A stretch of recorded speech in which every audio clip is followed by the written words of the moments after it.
Po kjo vepra e Demirësharit nuk blen të flasësh për asnjë vepër nga këto që kanë bërë për vaksin. Ndjej një krenari shumë të madhe. Të vepër mua më ka dhënë si porosi disa djem këtu nga një fshat i Hamil, dhe ata nuk donë as sponsorizim nga shteti. Një bravo e madhe atyre djemve që ata janë shumë atletarë, domethënë nga atletarë famozë që kanë parë këtu në Shqipëri.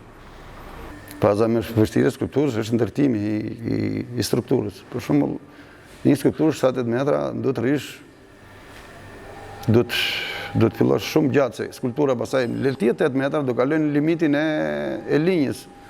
Domethënë siç është poshtë do të vazhdoj deri lart linja. Domethënë vetëm masa, se kur një gjë sado më thjesht bësh, vetëm ajo masa, linja që kalon vërdall skulpturës, vetëm ajo është e lodhshme. Arti është gjithmonë i dashur në të gjitha dhe është gjithmonë paraprisë i kohës. Edhe niveli i mendimit kur i japën një skulpture fillon dhe kalon tjetër dimension.